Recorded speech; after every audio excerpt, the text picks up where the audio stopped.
अस्सलामुअलैकुम, कैसे हैं आप लोग? उम्मीद करता हूँ कि आप सब लोग खैरियत से होंगे, सेट होंगे, फिट होंगे, मज़े से होंगे। भाई आज स्टोरी टाइम है और आज आपसे मैं जो स्टोरी शेयर करने वाला हूँ एक बड़ी मिस्टीरियस किस्म की स्टोरी है। और ये स्टोरी मेरे एक दोस्त ने मुझसे शेयर की है जो उनके साथ चंद साल पहले पेश आई है। आपको मैं स्टोरी तो सुनाऊंगा पर अपने दोस्त का नाम और वो जगह डिस्क्लोज़ नहीं करूंगा क्योंकि उनकी प्राइवेसी को मेंटेन भी रखना है। तो चलें आज की स्टोरी स्टार्ट करते हैं बिस्मिल्लाहिर्रहमानिर्रहीम के साथ। आप भी सुनिए। आज से चंद साल पहले की बात है कि मेरे दोस्त जो हैं एक फूड डिलीवरी सर्विस के लिए काम करते थे। उन्होंने बताया कि जिस दिन ये वाक़या पेश आया है उस दिन उनको एक हल्का सा बुखार भी था और वो ज़्यादा बेटर महसूस नहीं कर रहे थे।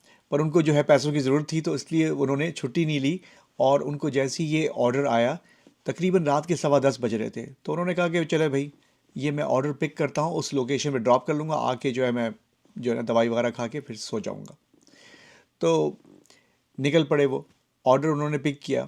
उस वक्त जो है सर्दियों का मौसम था तो इसलिए उन्होंने जो है अपनी गर्म जैकेट वगैरह पहनी, अपने आप को गर्म रखा। पर फिर भी बुखार की हालत में आपको पता है कि इतना आसान नहीं होता है कोई भी काम करना। इवन अगर आप घर में भी बैठे हों तो आपसे एक कमरे से उठ के दूसरे कमरे में जो है ना जाने के लिए भी मुश्किल होगी। तो पर वो क्या करते हैं, मजबूरी थी, जॉब करनी थी। उन्होंने ये चीज़ नोट की कि ये जो ऑर्डर आया है जिस लोकेशन से, वो शहर से थोड़ा सा बाहर है। तो फिर भी उन्होंने कहा कि चलो भाई मैं ये जो है ना ऑर्डर को लोकेशन पे छोड़ के फिर वापस घर आ जाऊंगा।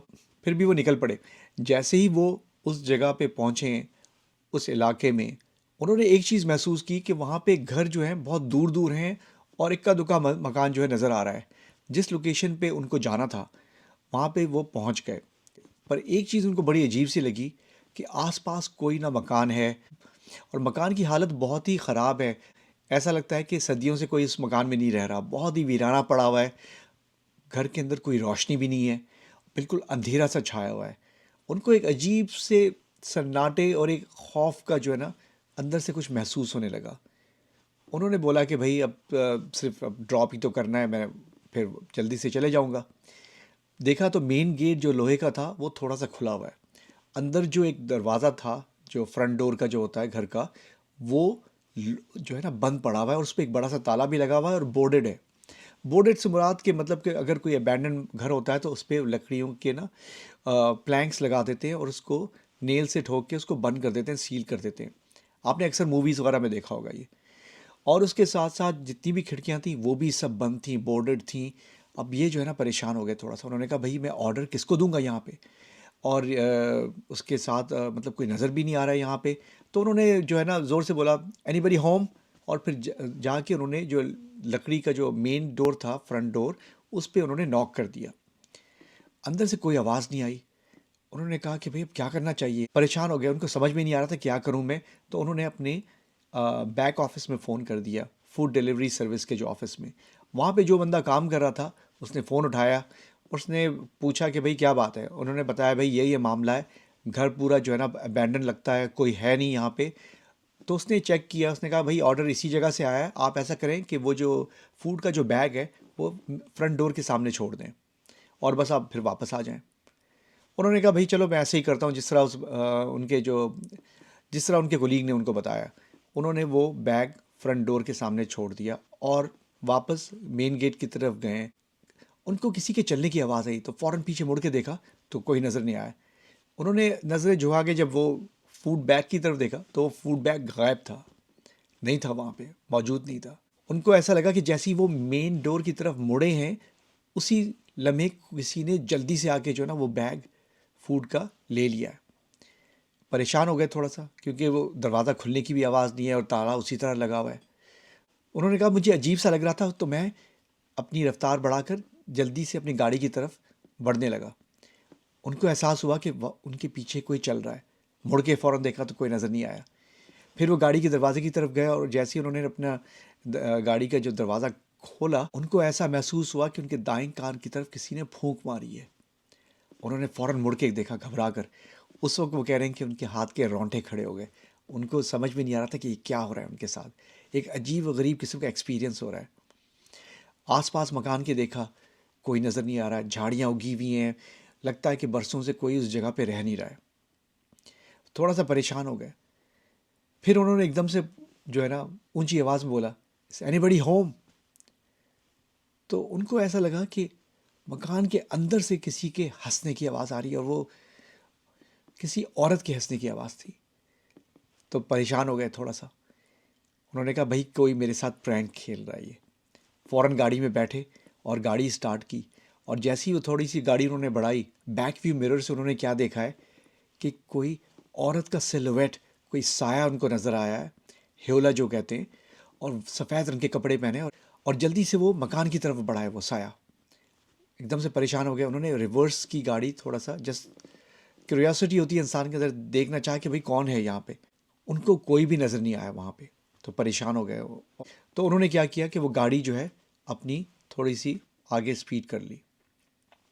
रास्ते में उन्होंने एक देखा कि एक आदमी जो है ना अपने डॉग्स को जो ना लेके जा रहा था। अक्सर अमेरिकन जो हैं रात के टाइम पे या दिन में भी अपने डॉग्स को बाहर लेके जाते हैं। तो उस आदमी के पास जो है 2 कुत्ते थे और वो जा रहा था। उन्होंने गाड़ी अपनी थोड़ी सी स्लो कर दी, और शीशे को रोल डाउन किया और पूछा, excuse me sir, do you know if anybody lives over there, कि भाई कोई इस घर पे रहता है कि नहीं। उस आदमी ने इनको देखा हैरान होकर थोड़ा सा। उसने कहा कि वाई यू आस्किंग। उन्होंने कहा भाई मैंने अभी फ़ूड डिलीवर यहाँ पे किया है, इस जगह पे उन्होंने आया था, ऑर्डर आया था कि यहाँ पे फ़ूड डिलीवर करना है। उस आदमी की हैरानगी और बढ़ गई। उसने कहा कि यहाँ पे तो बरसों से कोई नहीं रह रहा है इस मकान में। तो ये ज़रा घबरा गए।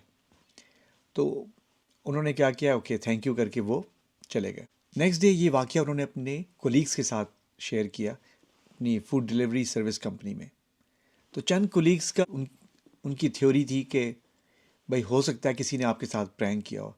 एक ने बोला कि भाई हो सकता है कि कोई होमलेस पर्सन वहाँ पे रहता हो पीछे, और वो अपने आप को एक्सपोज नहीं करना चाहता हो।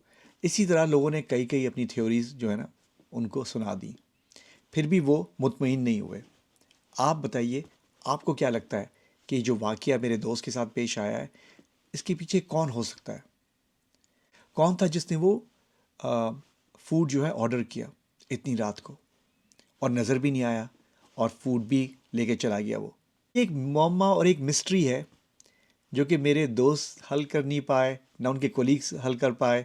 सब ने अपनी अपनी थ्योरीज बता दी। तो आप भी कमेंट में ज़रूर लिखिए कि आपको क्या लगता है कि क्या हो सकता है। और मेरे हिसाब से मैं समझता हूँ कि शायद वो कोई होमलेस इंसान हो जो कि अपने आप को छुपा रहा हो। पर इतनी जल्दी लेके जाना, इतनी फुर्ती के साथ लेके जाना, और उनको जो है पीछे से लगना कि कोई उनका ताक़ुब कर रहा है, पीछा कर रहा है, चलने की आवाज़ आना, और फिर कान में फूंक का पड़ना और देखना तो कोई भी नहीं होना वहाँ पे, ये चीज़ें भी गैर मामूली किस्म की हैं। तो हो सकता है कि कुछ और मामला हो। तो तो ये थी स्टोरी, मैंने कहा कि चलें आपसे शेयर करूं। उम्मीद करता हूं कि आपको ये स्टोरी पसंद आई होगी, तो उसको लाइक करना ना भूलें, शेयर करें, और अगर चैनल को सब्सक्राइब नहीं किया तो इस चैनल को सब्सक्राइब भी कर लीजिए। अब इजाज़त दीजिए, इंशाल्लाह आपके साथ अगले ब्लॉग में होती है मुलाकात। अपना ख्याल रखिए, दुआ में याद रखिए। अल्लाह हाफ़िज़।